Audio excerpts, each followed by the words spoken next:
Looks like it's getting, yes, okay. All right. Looks like we're live. So, hello, everybody. I'm so glad that you could join us today. And if you have any comments as we start talking, just go ahead and put them in the Facebook comments or questions for Pilley, and then we'll get back. So, my guest today on this live stream is Pilley Bianchi, and she is one of the awesome, amazing speakers in the upcoming summit, which starts next Tuesday. And we thought we would just jump on here live and maybe chat about a couple of things that, just to kind of give you an idea of the kinds of things that you're going to learn when you listen to this, to Pilley's interview with me. So I want to mention her book, For the Love of Dog. Wonderful book. I can't get enough of it. Uh, and just to give you, a little taste of background, Pilley is a musician, but she worked with her dad, Dr. John Pilley, who was a behavioral psychologist, right, Pilley? Correct, Yeah. correct.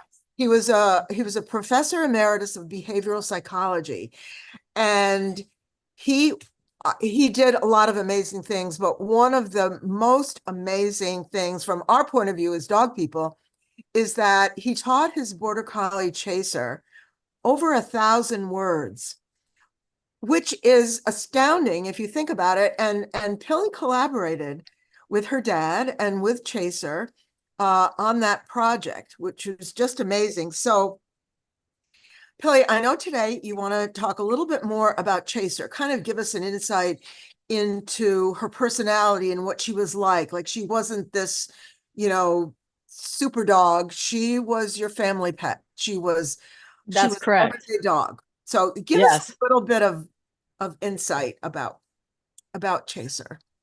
Well, Chaser was remarkable because she had the largest language learning currently of statistically of any animal, and I was as shocked as anybody when the research came out.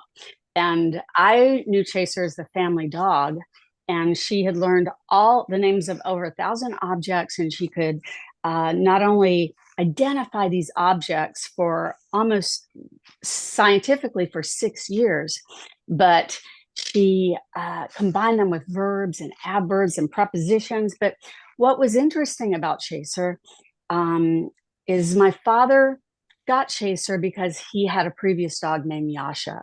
It was sort of the golden dog. And Yasha would go kayaking with my dad and hiking. He could learn, he would go to the top of the roof on a ladder. He would follow my father everywhere. He was a very confident dog and assertive. So when my dad got Chaser, he kind of assumed that she would have those sort of characteristics because she was a border collie, and a lot of border collies are very assertive, but they have to be when they're working with sheep. But what was remarkable about Chaser is she was a very sensitive dog, and she was not gregarious, and she was very hesitant to try new things. So when he started working with her, he really had to apply methods that were going to bring out who she was as a dog and as just as a sentient being. So the way that he did that was through play. And playing is highly underestimated in dog training. Well, it has been previously, but playing builds confidence. It gives creates a more of a bond with your pet, and play makes learning fun. Mhm. So what Chaser learned to have confidence because everything she was doing and learning was through play. And what was also critical in Chaser's the grand scope of her language learning is that she did this through errorless learning. What Mm. my did my what my dad did was hosting a situation where she could not make a mistake because when your dog makes a mistake and you recall them, and we overuse the word no. So we want to avoid the word no and really pour on the word yes. So by using errorless learning, if he would see that she was going for something that was not the right direction, he would just call her back and say, "Oh, Chaser, come back, come back." And he would start over again so that he didn't have to use the word no and break her confidence. Yeah, that's so important for those of us who have dogs in our care, who are sensitive and who easily startle or easily become upset about, everyday things in everyday life, that this is such a wonderful avenue to take to build their confidence. And it's something anybody can do. I mean, your dad Mhm. was a professional, but we all can play with our dogs. There was one example that you talk about in your book about how to start out and teach the first word, and you talk about playing with a ball. We can Yes, all do that, right? And if your dog doesn't like balls, find a favorite toy. So, that's just right. like a little peek into, how that would work for folks, so you know, they can at least know that there's hope, that they don't have to just uh, let their dogs be upset, that there are things that they can do. That's so right, and it's also paying attention to the dog, the body language, and what was really key with my father and Chaser. He never forced her into a situation where she was uncomfortable, and she her one of her favorite words was no. And so she told us no by her body language and refusing a request. And that's okay because it's a give and take. It's not do as I do. Mhm. Um, but oh gosh, what was your original question though? Well, We were talking, we were talking about teaching words to a dog in order to build their confidence, and you were talking about how to get started by teaching a ball. right, Chaser had right, a right. ball. Yeah. Yeah, so that's the other thing is doesn't have to be a ball. What it really is, it doesn't matter about the object, except what's more engaging is that interaction, Mhm. and that give and take. And we would throw the ball and then we'd also chase for it. Or if it's another object, we would hide the object and let her use her nose to find it. But it was all of that. And then we would take the object and we'd run with it and she'd chase after us.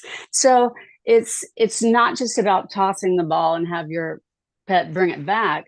You got to get goofy and engage with them in ways that really two dogs play with each other. It's a give and Yeah. take. Yeah. And as you're describing that about, being goofy and not just sticking to, just the same old, throw the ball and they bring it back. Um, I couldn't help but think of the foster puppies that I'm raising right now, and Mm, they're 6.5 weeks old, and they're really starting to play with each other.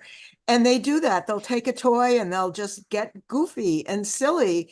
And that's the joy of mm. just being around puppies.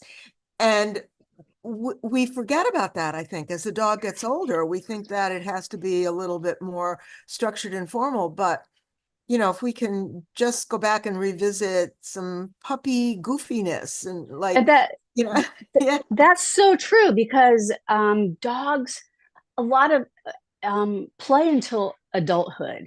Playing is innate behavior, and by running and chasing, they get to emit innate instincts and Mhm. behaviors that brings them great joy and satisfaction. So if we can continue to nurture the inner dog, that was one thing that my father always said: let the puppy be a puppy.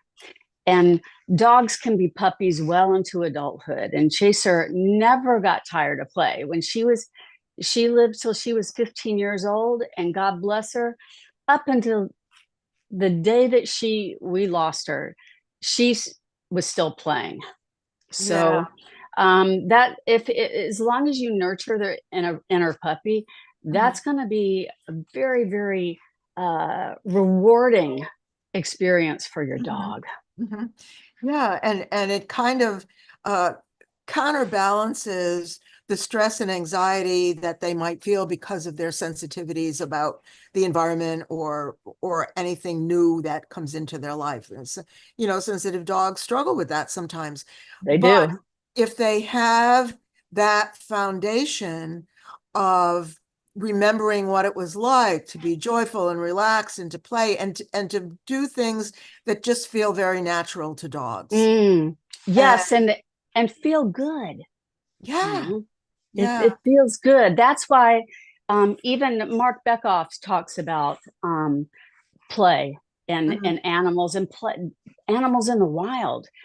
Um, young animals always play, and this is where they get a lot of information with how to engage with each other, like don't bite too hard, and or that was fun, or you're too close to me. So, but what's remarkable is that playing in the wild is it can be dangerous for other animals that could be they need to conserve energy because their food resources are limited, but they continue to play simply because it feels good and Yeah. it brings them joy. Mhm. Yeah, and it gives them, it opens up the doors to so many activities that are just natural to that species, to Exactly. dogs, like Yes. Mm-hmm. digging and sniffing and hunting, scavenging, Yes. things that we sometimes find a little bit unpleasant and we try to stop them. But those are things that are very enriching to dogs. Yes, Yeah, exactly. yeah. And Exactly. we do need to let them do it. Pili, I want to just come back to one thing that you mentioned earlier, and I don't want to let it go because I think it's so, so important. You mentioned that one of Chaser's favorite words was no. And just to clarify, Chaser was saying no. Oh, He yes, was yes. saying no Oh, to yes, her. yes. Yeah. No, He was saying, yes, yes. yeah. She And didn't, my father didn't, yes, did not use no very often with her. No was a last resort. If it was an unsafe situation for her, that's when we implemented no. Um, but yes, no was her favorite word to us. And she would demonstrate that she didn't want to do something by not responding, or because a lot of times people think their dogs aren't paying attention when they're actually giving you information and asserting their own will. And that's okay. yeah.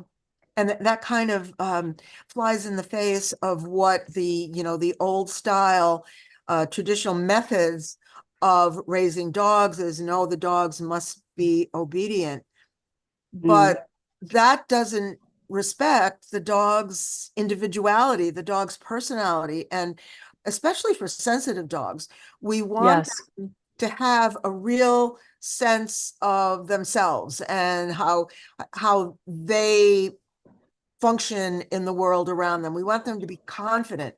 So right, exactly. And playing, giving them, uh, yes. yeah, go ahead. No, giving them, We, that the confidence to assert themselves, yeah. and express themselves. That's a beautiful thing. Oh, yeah, and it enhances the bond, doesn't it? Oh, Because oh, tremendously. yeah, when you have a conversation and you're sharing, your feelings and your thoughts, you become closer. That's And right. when the dogs are telling us what they need or what they feel, um, if we want a bond in a relationship with them, it has to go both ways, and we need to listen to them. That's So right. That's yeah. right. And I'm thinking Mhm. of, I always bring my dog Radar into the conversations because Mm, he's so expressive. And there are times that if I'm spending, in his opinion, too much time at the computer, he will come and stand next to me and give me a hard stare. And if I don't pay attention to him, he'll start to make little noises. And if I mhm. don't pay attention to that, he'll bark and he'll start hitting me with his paw. And if I ask him what he needs, he'll go and jump on the couch and pick up a toy. He says, That's play with it. it. Play with me. That's communication. That Yeah, is solid communication. yeah. Occasionally he needs to go out for a walk, for a potty break. But most Right. of the time, it's not that. It's that Right. Right. you've been ignoring me for too long, and now it's time for me to get some attention. That's right. That's right. And we got to give them Yeah, that. We have to give that to exactly. them. Exactly. And the funny thing is, a lot of times all he needs me to do is just, you know, just turn, look at him, maybe take his chin in my hands, just talk to him for half a minute. And that's all Yeah. he needs. That it's Oh, not a okay. lot, Yeah. you know? Yeah. It's no big You deal. And exactly. we used to think, oh, the dog is being demanding, the dog is being manipulative and all that. No, he's asking me No. what he needs. That's And right. it's my We job to give him that. that's right. That you hit the nail on the head. Yeah. So yeah, I really so love the approach that you take, and there's so much value in your book, and I've you know said so often how much I really enjoy this book. Can you just kind of give us a real quick little summary of what your purpose was in writing that, Mm, why you decided to write it now, and a little bit of the scope, because it covers a very wide scope, different from your typical dog training book. mm. Well, Yeah. thank you for that. Yes, thank you. It was a concerted effort, and this was the second book that I had been working with my father, and he passed away before we finished it, and I had all this great information, but it was in his voice, and I didn't know how to finish the book. We'd had like half of it done. So he always said that learning should be fun. And that's was sort of the basis for this book. It's got a lot of science in it. It has some specific training techniques, but it also has a lot of philosophy that was my father and yielded him the tremendous success that he had with Chaser. So the methods in this book are the same ones he used with me as a child, all of his students, all of our family animals. And I'm able to like relay this information in a way with illustrations from Callum Heath, who's a brilliant illustrator. Oh, We wanted the book to be so relatable. And Callum is the New York Times illustrator for the graphics and connections companion. So he's in the New York Times every day. But we collaborated on this book and this was our COVID project. He's in the UK, and I had all this information from my dad, and so I decided to deliver it in a very relatable way, so that people could open it anywhere in the book and get some tidbit of information. You don't have to read it from start to ending. You can just flip through. And so this book has valuable information on the methods, the methodology, and the reasoning behind Chaser, which applies to all dogs. What people don't realize is that Chaser was not unique.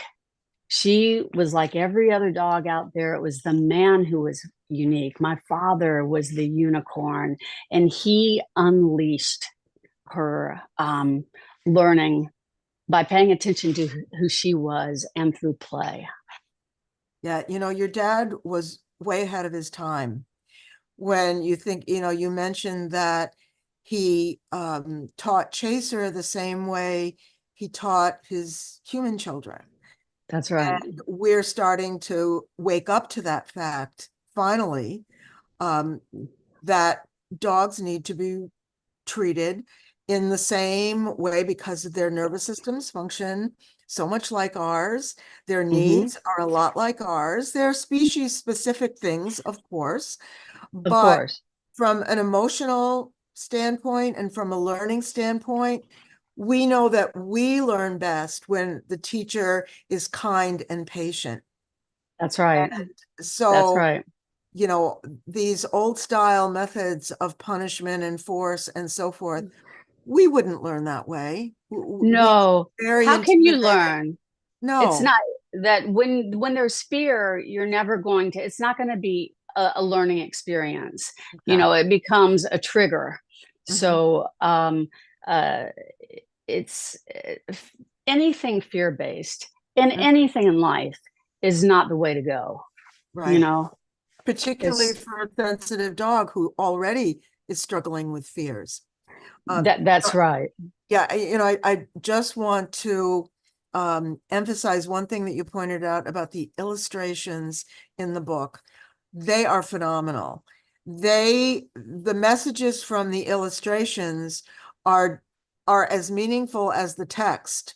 Mm, Because and they complement each other so beautifully.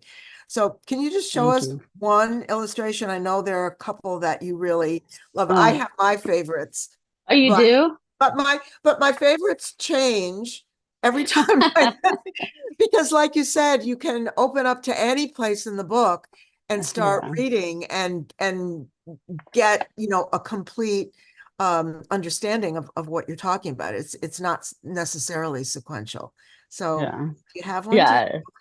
Well, I love the history of dogs. Oh, yeah. So this is really, and Callum takes us through a brilliant, and then we talk about what's up with history, and we're Yeah. discovering that dogs had a very elevated seat at the table in the ancient world, and uh, we have a little catch up to do.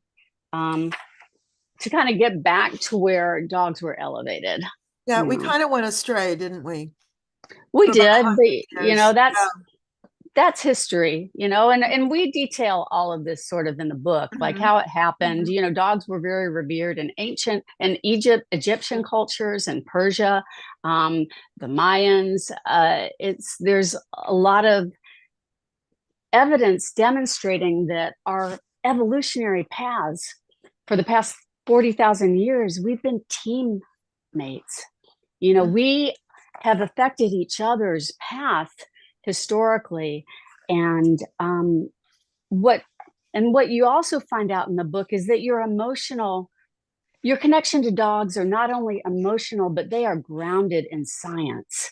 There's so Mhm. much science to demonstrate how what a significant role dogs played in our history.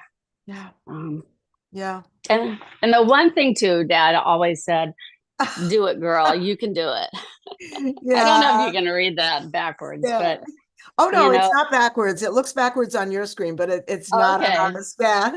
Yeah, yeah. Yeah. He was always encouraging her and Yeah. us, Oh, you I know. love that with the dogs right there with the students, they're Yes. just all learning together, which is Yeah. wonderful. You mentioned, we won't go into this because we talk about it quite a bit in our interview, but